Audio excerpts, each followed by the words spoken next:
Welcome to marts TV health. ఈ రోజు మనం మాదాపూర్లో ఉన్న జే స్మైల్స్ డెంటల్ కేర్లో ఉన్నాం. మరి డెంటల్ ప్రాబ్లమ్స్తో చాలా మంది బాధపడుతున్నారా? మరి మీ డెంటల్ ప్రాబ్లమ్స్ అన్నిటికీ చెక్ పెట్టడానికి ఈ రోజు మనతో పాటు ఉన్నారు founder and managing director of J smiles and J Bruce doctor Jahnavi MDS periodontics and implantology. మరి మేడంతో మాట్లాడి మరికొన్ని విషయాలు తెలుసుకుందాం. Hello ma'am. హాయ్. బాగున్నారా మ్యామ్? మేడం, ఈరోజు మనం మాట్లాడే టాపిక్ రూట్ కెనాల్. అసలు ఈ రూట్ కెనాల్ అంటే ఏంటి? సో చాలామంది ఏమంటారంటే పుచ్చిపోయిన పళ్ళు ఉంటాయి కదా, వాటిని ఎయిదర్ సిమెంట్ ఫిల్లింగ్ చేయొచ్చు లేదా ఒక్కొక్కసారి రూట్ కెనాల్ ట్రీట్మెంట్ కూడా చేయొచ్చు అంటారు. సో ఎందుకు అలా మేడం? సో ఇది చూస్తున్నారు కదా మీరు. సో ఇప్పుడు మనకి ఫిల్లింగ్, మీరు అన్నట్టుగా ఫిల్లింగ్ అనేది ఒక లెవెల్ వరకు ఇందాక మనం మాట్లాడుకున్న గమ్ ప్రాబ్లం లాగా. సో ఫిల్లింగ్ అనేది కూడా 2 స్టేజెస్లో ఉన్నప్పుడు, అంటే లైక్ ఫస్ట్ స్టేజ్లో ఫిల్లింగ్ వరకు సరిపోతుంది.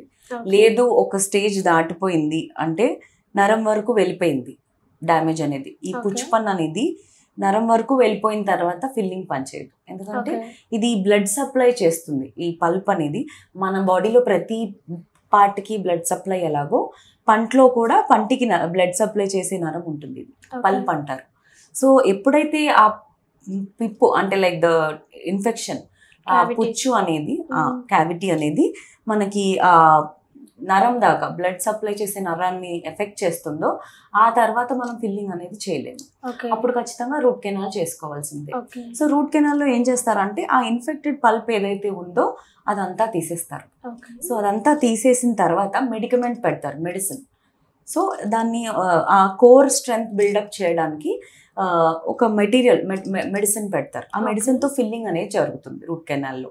సో ఈ ఫిల్లింగ్ అయిపోయిన తర్వాత క్రౌన్ అనేది కంపల్సరీ. ఇప్పుడు చాలా మంది రూట్ కెనాల్ చేసుకుంటారు, క్రౌన్ అవసరమా మాకు, క్రౌన్ మేము చేయించుకోము అంటారు. ఎప్పుడైతే అది న్యాచురల్ టూత్ కాదు, ఇంకా ఈ లోపల ఉన్నది టూత్ నరం కాదు, ఇప్పుడు సప్లై చేస్తుంది, మెడిసిన్ ఉంది అంతే. దానికి ఇప్పుడు అంత బలం ఉండదు, మీరు తినడానికో నవలటానికో అంత శక్తి ఉండదు దానికి. సో మెడికమెంట్ పెట్టిన తర్వాత టూత్కి అంత స్ట్రెంగ్త్ ఉండదు. సో నవలటానికి కానీ దేనికైనా నార్మల్ ఫంక్షనల్ యూటిలిటీస్ దేనికి దానికంత స్ట్రెంగ్త్ అనేది ఉండదు. సో కంపల్సరీగా క్రౌన్ ప్లేస్మెంట్ అనేది చేసుకోవాలి. సో దానిపైన ప్రిపరేషన్ చేసి, అంటే కొత్త క్రౌన్ రావడానికి, అంటే మీరు చూసింటారు అందులో కూడా టైప్స్ ఉంటాయి.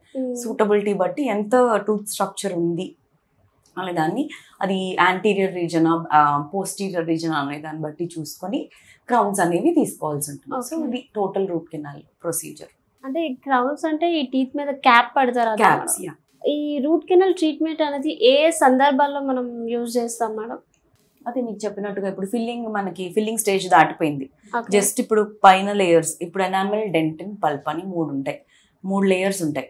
ఫస్ట్ 2 లేయర్స్ లో పుచ్చు ఉన్నప్పుడు, అంటే లైక్ ద బ్యాక్టీరియల్ ఇన్ఫెక్షన్ ఉన్నప్పుడు, అదే caries, in simple terms caries enamel, dentine లో ఉన్నప్పుడు మనకి ఫిల్లింగ్తో సరిపోతుంది. ఆ ఫిల్లింగ్లో మళ్ళీ టైప్స్ ఉంటాయి, అది వేరే.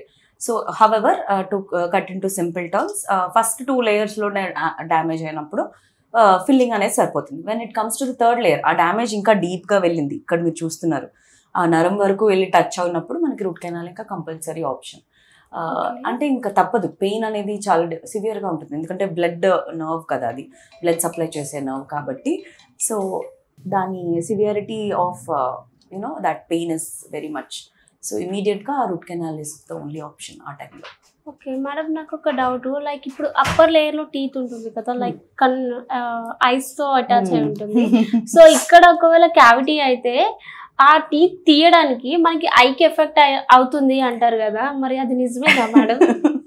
ఇది నేను చాలా రోజుల నుంచి వింటున్నాను. అంటే లైక్ మేబీ నేను డెంటిస్ట్రీ చదవడం స్టార్ట్ చేసిన 2000 ఆల్మోస్ట్ ఆ ఇయర్స్ నుంచి 2013 ఆ టైం నుంచి I'm hearing this doubt from many people.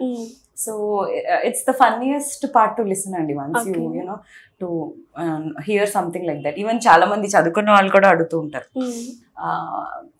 కంటికి ఏమైనా ఎఫెక్ట్ అవుతుంది, కంటి చూపుకి ఏమైనా ప్రాబ్లం, అసలు దానికి దీనికి రిలవెన్సే లేదండి. ఆ బ్లడ్ అది మొత్తం ఎంటైర్, ఆ బ్లడ్ సప్లై ఎంటైర్ అంతా మొత్తం డిఫరెంట్. అసలు దానికి సంబంధం లేదు. అదొక మూఢనమ్మకమే, ఇంకా మిత్ అంటాం కదా ఇంగ్లీష్ లో. It's a myth. Today let's break that myth. It's not true at all. Okay, root canal treatments లో ఎన్ని టైప్స్ ఉంటాయి మేడం మనకి, అండ్ మనకి ఎటువంటి ట్రీట్మెంట్స్ ఉంటాయి? సో రూట్ కెనాల్ అంటే ఇప్పుడు అది సింగిల్ టైప్ ప్రొసీజర్ అండి. కాకపోతే ఇప్పుడు ఏంటంటే ఇప్పుడు పెయిన్లెస్ ప్రొసీజర్స్ అన్నట్టు లేజర్ డిస్ఇన్ఫెక్షన్ వస్తుంది. అంటే ఇప్పుడు ఎంతైనా మన మెకానికల్ గా చేసే ప్రొసీజర్ లో నేను ఒక 90% బ్యాక్టీరియాని తీసేయగలను. కంటికి కనిపించని ఉంటాయి మైక్రో లెవెల్లో. ఓకే, సో స్కోపిక్ ఎండోడాంటిక్స్ అనేది కూడా ఇప్పుడు ఫేమస్. అంటే లైక్ 100% బ్యాక్టీరియల్ ఆ లోడ్ని ఎలిమినేషన్ చేయొచ్చు. So when it comes to advances అంటారు ఇవి. ఇప్పుడు రూట్ కెనాల్ థెరపీలో ఇవి వచ్చిన అడ్వాన్సెస్. లేజర్ యూజ్ చేయడం ఒకటి, తర్వాత మైక్రోస్కోప్ ద్వారా కంప్లీట్ ఎలిమినేషన్ అనేది జరుగుతుంది. హ్యూమన్ ఐకి కూడా కనపడని level of excellency we can achieve with those things. But however there advanced tools అండి. ఈ రూట్ కెనాల్ ట్రీట్మెంట్ తీసుకున్న వాళ్ళు ఎటువంటి ప్రికాషన్స్ తీసుకోవాలి, ఎటువంటి ఫుడ్ తీసుకోవాలి? ఇప్పుడు రూట్ కెనాల్ అనేది ఇప్పుడు మీకు ఇందాక చెప్పినట్టుగా దానికి ప్రీవియస్ స్ట్రెంగ్త్ అనేది ఉండదు ఆ పన్నుకి. సో ఇప్పుడు అది ఎంతైనా రీప్లేస్మెంటే. Natural tooth is natural tooth, దాని స్ట్రెంగ్త్ దానికి ఉంటుంది. ఎంతైనా ఇది ఒక artificial replacement to your normal teeth. So ఎప్పుడైతే ఇది వచ్చిందో మీరు ఎక్స్ట్రా కేర్ అనేది తీసుకోవాలి. సో క్యాప్ పెట్టుకోగానే ఫుడ్ అనేది అక్యూములేట్ అవ్వకూడదు దాని కింద. సో చాలా మందికి ఆ ప్రాబ్లం ఉంటుంది. Food get stuck into those ఆ క్రౌన్ కింద, వాటి కింద, స్ట్రక్చర్స్ కింద. సో దాన్ని మెయింటైన్ చేసుకోవాలి. ఇమీడియట్గా ఎవ్రీ మీల్ తర్వాత ఫ్లాసింగ్ అనేది చేసుకోవాలి. వాటర్తో దాన్ని రిన్సింగ్ అనేది చేసుకొని క్లీన్గా పెట్టుకోవాలి. మళ్ళీ దాని కింద ఫుడ్ వెళ్ళిందా మళ్ళీ ఇంకా ఇన్ఫెక్షన్. అది ఇంకా తర్వాత ఇంకా ఉన్నదే క్రౌన్ స్ట్రక్చర్ కొంచెమే మిగిలి ఉంటుంది మనం క్రౌన్ ఇచ్చే ముందు. కాబట్టి extra care, hygiene is very very important root canal కేసెస్లో. తర్వాత you can't bite on hard things. ఇప్పుడు కొంతమంది పెద్ద పెద్ద రాళ్ళు లాంటివి, బాటిల్ క్యాప్స్ అవి ఓపెన్ చేస్తుండడము, కవర్స్ ఉంటాయి కదా అవి గట్టిగా నోట్తో తీయడం, వాటన్నిటికీ అసలు పళ్ళని వాడకూడదు. కానీ న్యాచురల్ పళ్ళకే వాడకూడదు. అలాంటిది artificial replacements. So you have to be careful about biting hard things. Rock consistency things ఇవి తినకూడదు. బ్రేక్ చేసుకొని చిన్న చిన్న పార్ట్స్ గా చేసుకొని యూ కెన్ కన్జ్యూమ్ ఫుడ్. ఎటువంటి ఫుడ్ అయినా తీసుకోవచ్చు. ఎటువంటి ఫుడ్ అయినా ఫుడ్ లో, కానీ మరీ రాక్ ఇప్పుడు రాళ్ళలాగా ఉండేవి. ఇప్పుడు సడన్ గా ఏదైనా రాయి వచ్చింది కొంతమంది నెవర్ నో. సో అలాగా ఏ ఫుడ్ తింటారు, ఎక్కడి నుంచి తింటారు అనే దాన్ని బట్టి కొంచెం ఆ ఫుడ్ తీసుకునే కన్సిస్టెన్సీ కొంచెం చెక్ చేసుకొని తీసుకుంటూ ఉండాలి. అది ఫుడ్ అండ్ చూయి కన్సిస్టెన్సీ. అంటే ఇప్పుడు బాగా జింకగా ఉన్న మరి చాక్లెటీ థింగ్స్ అవన్నీ తీసుకున్నప్పుడు కొంచెం జాగ్రత్తగా ఉండాలి. పుల్ అవుట్ చేసే ఛాన్స్ ఉంటుంది అవి. అండ్ చాలా మంది ఈ మధ్యన like food whatever we eat సరిగ్గా చూ చేయకుండా తింటారు కదా మేడం, దాని వల్ల కూడా క్యావిటీస్ వచ్చే ప్రాబ్లం ఉంటుందా? చూ చేయకుండా తినడంలో క్యావిటీస్ రావు, కానీ డైజెస్టివ్ ప్రాబ్లమ్స్ వస్తాయి. ఇప్పుడు ఎవరైతే ఫుడ్ సరిగ్గా చేయరో బబుల్స్ వెళ్ళిపోతాయి. ఎయిర్ బబుల్స్ లాగా కంగారుగా తినటం కానీ, మింగేసి తినటం కానీ ఎయిర్ అనేది వెళ్ళిపోతుంది. చాలా అమౌంట్ ఆఫ్ ఎయిర్ ఈ డైజెస్టివ్ ట్రాక్ట్లోకి వెళ్ళిపోతుంది. అది డైజెస్టివ్ ప్రాబ్లమ్స్, గ్యాస్ట్రైటిస్ని క్రియేట్ చేస్తుంది.